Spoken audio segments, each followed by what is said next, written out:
Hey, Blue Table fans. Hey, Blue Table fan. Okay, hold on. Hey, Blue Table fans. Hey. Down. All right. Hey. So, hey, Blue Table fans. All right, we are putting some things up on the website for sale. Yeah, always for sale. Guess what? That's how we eat and pay our rent around here. All these people that provide you entertainment, that's where we get our money. Yeah, most of the people working here don't have a second thing. So, the D&D game is not going anymore. We kind of concluded that. Thanks, John. Another D&D campaign up in flames. So I have the miniatures that I did up for it. Let me tell you what we got. We have 2 fell bats from the Games Workshop range. We have 3, and you might say, but Sean, there's only 2. Yeah, but there's another one over on my desk. 3 sea scorpions. These are just conversions, little insectoid things. I think they're neat. We also have this Games Workshop.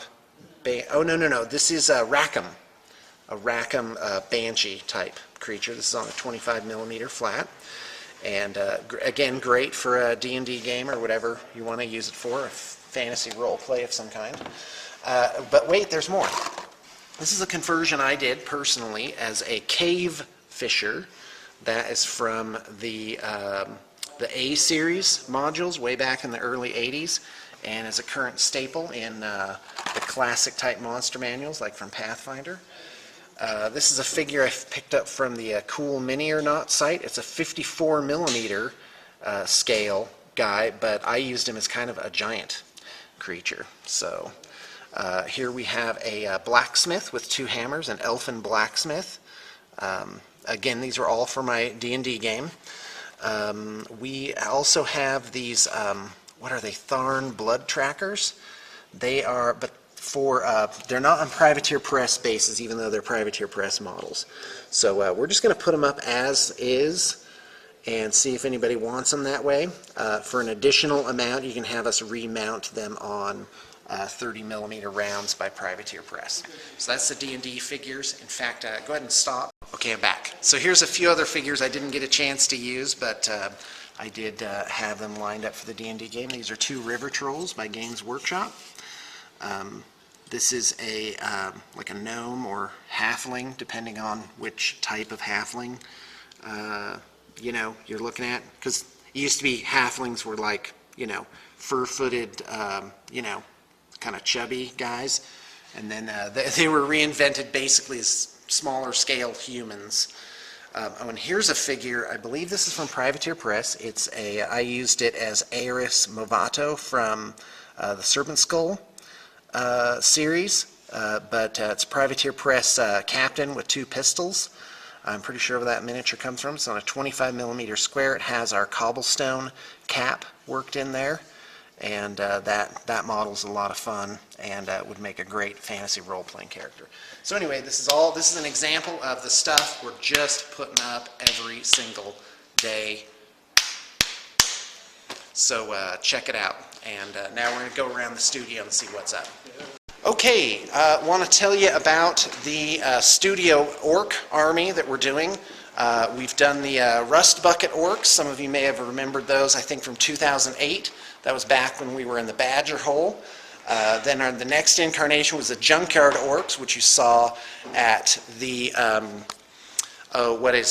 the Valhalla that we had earlier this year. I think that was in March. And those, of course, have sold. We do have a small orc army just up for sale right now. You can check that out. I'll put that in the liner notes. Oh, we don't? Did somebody buy it? Oh, okay, because I saw it over there just today. Are we talking about the same orc army? See, for sale 40K orcs? I don't know if these are up as an army. I think these are up individually. Oh, okay, but hold on. There was another one that one sold. That was it. Oh, fantastic. All right, well, never mind me. So the next one we're doing is a Bad Moonz army, and we are going to have that under the brush by this coming Monday. I'm hoping to do a bat rep with it next week. That is a fairly ambitious schedule, but I believe it can be done. Actually, the main course, which is 120 boys, that's right, 4 units of 30, is well underway at this point. And that's how I usually like to start studio armies, start with the hard part, and just get all the grunts out of the way and then do the fun stuff.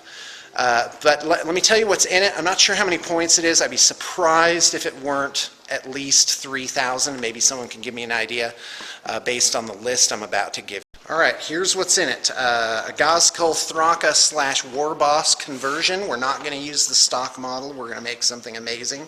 A Big Mech. This Big Mech is using the Buzzgob model from Forge World. Heartbreakingly amazing. So, hey, there's a good start right there. A couple of centerpieces. We're going to have a unit of 10 knobs on foot. Those will go in one of the 2 battle wagons you're going to hear about momentarily. 10 Burnas, 10 Lutas, 12 Commandos with 2 Burnas in there. By the way, that's a bad thing to have show up on a board edge. By the way, I can't wait to play this army. It's just fantastic. In fact, next week we might be, guy, how many studio armies do we have now? At least 6. Hold on, Red Hunters, Iron Warriors, Dark Eldar, hold on, I'm getting there, the Fungus Nids, Orcs, that's 5. Rainforest Elves. Yeah, that's Warhammer Fantasy, I'm just thinking 40K. But for Fantasy, we have the Rainforest Elves, we have an Empire army that I plan on rounding out with a couple of steam tanks and a War Altar. And what else?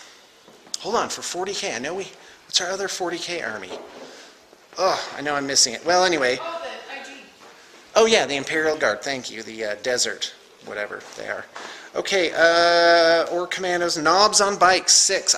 In fact, that was kind of an afterthought. I was like, because Knobs on Bikes are done. But the fact is, if you want some punch and you want the army to be, quote, competitive, that's kind of a staple there. 1 Snickrot, we have the actual model for that. Boys, 100, like I said, 120 boys. 2 trucks, in case to, mix it up a little bit. You want to have a couple of unit of boys in trucks. I'm a fan. For some types of deployment, some scenarios, you don't necessarily want to have to move 120 boys around on the board. And in fact, we'll probably take those trucks and do some conversions where you can run them as buggies. Because it's no fun to have an army where some stuff always has to kind of sit out on the sidelines. 3 converted Scorches. Now that's for camp. I think they're good. As you know, I'm a fan of putting some non-traditional models in there. Traditional, what am I talking about? 1 Deaf Dread. Now, note that the Knobs and the Deaf Dread become troops choices because we have a War Boss and a Big Mech for our HQs. So Deaf Dread, 2 battle wagons. 1 battle wagon's for the Burna Boys, for the massed flamer thing out of an open-topped vehicle, and also 1 is for the Knobs. And again, since battle wagons are open top, the Knobs, you can move the battle wagon up, the Knobs can disembark, and they can have just an absolutely sick threat range. So 2 battle wagons, and then lastly 9 Killicans. There's your 3 heavy support choices. And this army is effectively a high pressure army where you just got to move up, keep the heat on. You have 6 really good, resilient troops choices to take objectives, so you kind of max that out, which is the Knobs, the Deaf Dread, and the 120 boys. So I have to tell you, this is shaping up to be an army that's going to be a lot of fun. It's going to have yellow in there, so I think it's going to be bright and good looking. And I'm really super excited. And I think with the ridiculous amount of manpower that we have here, it is going to be it's going to be done in relatively short order. Hey Joseph, what are you working on? I'm taking a Dread little personal Fleet. time. Oh, that's good. I painted That's half right. of it over there. Okay, so your half is done. Yep. All right, fantastic. Oh, these are absolute treasures. This is jewelry right Yeah, here. this is the client's one, so we haven't Okay, opened up great. this stuff yet. Right. but it has this movement ruler. Because we paint the accessories too. Right. Okay. And so there's certain shooting arcs that your ships have, and this determines that. Okay, that's great. And then in the game, there's lots of different scenarios, and based upon certain criteria, anyway, there's...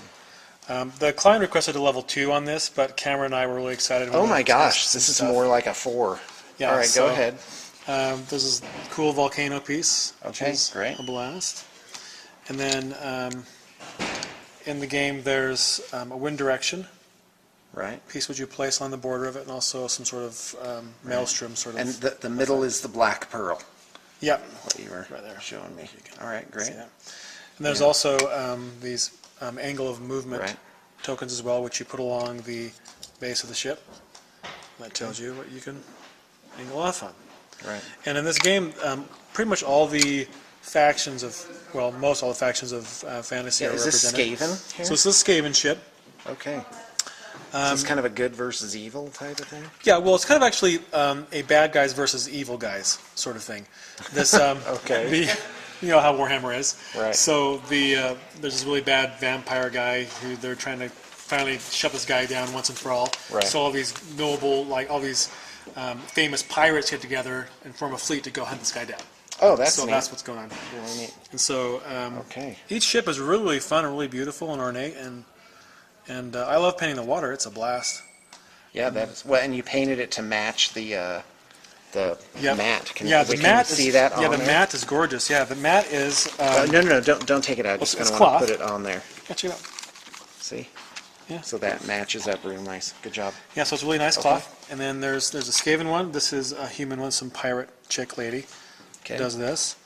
So these actually undead Skaven. They were accidentally brought to life by a necromancer. And then there's the Chaos Chaos dwarfs. Dwarf. Yeah, pretty have this cool. mechanical Kraken, kraken right? type of thing. There's also That's really each little ship pumps out a little ship that comes along Right. with it. And so the bad guys have this triangle. Like the dwarfs have these little zeppelins. yeah, in he here launches that little. launch out. Let's see if I can. That's really neat. Yeah, here you There's go, the right here. dwarfs. He has a Yeah. little zeppelin that comes out. Right. I have to tell you, I really was not excited for Dreadfleet. And now I have to say Yeah, this is it's really pretty cool. Pretty exciting. Yeah, the elves Yeah. shoot off a dragon, which is cool. And there's little treasure tokens as well. Uh-huh. Little cool chalice and So stuff. do all the little things that launch off kind of do the same thing, or do they They have all lesser special actions. rules? I'm still reading the rules myself, but they Right. have lesser functions. Okay, that are unique to their race. Uh-huh. Okay, Yep. that's really super. Each ship is very different and very unique. And so there's this cool Flying Dutchman-like ship, which Right. I think is really rad. And all of these are very intricate and very, very beautiful. This has Oh, yeah. like a spinal column that runs down the center of the Right. ship. I mean, it's got bones and skeletons. There's ghosts that are holding it up as well off of the Right. sea. You know, there's lots of shipwreck markers. Cameron's painting the majority of them right now, but there's shipwreck Is there a markers. shipwreck for each of the things? You know, at first you'd think that it was that way. There's one that's very obviously very dwarvish, and there's a couple Right. other ones, but they're not particularly Okay, race it's specific. just a general thing. All right. And then there's sea monsters, and there's a sea giant, and in the game there's cards where random events of Right, fate and and stuff. this is about half of the, yeah, it's about half. the ships and pieces. Yep, and there's Alright, castles and great. things, and Right, and I like how you painted this. You just gave it a little tinge so it would mix in with yeah, the it'd go blend in. board. In fact, yeah, if you put that on there, you can see it kind of gives the illusion of being meshed in. That's really Yeah, neat. it was really fun to paint, and really pretty simple to paint too. You know, you can Okay. go really all out on it, but the ships and things are modeled with enough raised texture that you can do a pretty simple thing and still have it look good. So a lower level model I think would look good, and also a higher level would just look fantastic. Yeah, So. well, you guys have done a real ace job on these. Thank you. All right, folks, I think that's it. As if you weren't sick of looking at my ugly mug. We have one copy of Dreadfleet up, ready to be commissioned if you're interested in it. All right, Jordan, just try and top that. I don't think you can. Sorry, I'm painting magnetized crew. That's what I Yay! All right, what are you working on? Some Troll Bloods. Hordes, yeah. Great. This is for client BF, right? Yes. Okay, fantastic. Thank you. And Xana's not here today, which makes us sad. Oh, Xana! Yeah. Oh, hello. All right, let's head on down to assembly and see what they're doing. Well, nothing exciting going on in the assembly room. All right, welcome to 30 Seconds with Julie. How you doing, That's all I Julie? have today is 3 seconds. How you doing? I'm doing great, thanks. Yeah, you look so happy. Yep, That's thank nice. Like the turquoise? There, that's That's my color. your favorite. Is it your color? Really? I Okay. love that color. So tell me about the projects you're working on. I've got World Eaters. Right? That's Prey Heresy, white and blue, right? Okay, great. They're blood angels that are... Right. Using the Blood Angels list. Yeah. Okay, go ahead. What else? And then a huge Ultramarines project. Oh, yeah, that's right. Oh, how exciting. Yep, That's really neat. So just those two things. just those two 'Cause, things. So you I'm know- going to be seeing lots of blue. I remember when you were, when I first hired you, or you were interviewing, you brought in buttons. Yep. And you're explaining to me the techniques, because I was groaning inside. Like, oh, buttons, really? This is what I'm Crafts. down to? But you're describing the techniques used on the buttons. And I was like, I bet she could paint a mean Space Marine. But it would so yeah, you're our go-to Space Yeah. Marine painter. That's me. Yeah. How many Space Marine armies do you think you painted in the last 3 years? Oh, 30, maybe? at least. At least 30. At least. Yeah, Space Hulk sets, Yeah. lots. Yeah. Lots of power armor. Yes. All right. Lots of little guns. Okay. Thanks a lot, Julie. All right. All right, so a little public service announcement here. I have one Hero of the Imperium special up. I will provide a link to that in the liner notes. That is the absolute best deal that we do. It is effectively like a limited run wholesale account for this company. Also, we're looking for trade-ins. I'll put our trade policy. And we're interested in anything. It could be just old, dusty stuff out in your garage, or it could be a really nice army. But you have to be in a place where you are ready to take the easy way out. Also, we are on the hunt for gaunts because I'm redoing the Fungus Nids. It's Fungus Nids 2 Revenge of the Fungus is what I'm calling those. And I'm especially looking for gaunts of all types. So contact me if you want to trade some of those in, looking for Tyranids. And anything. Agnes, what's the prize last?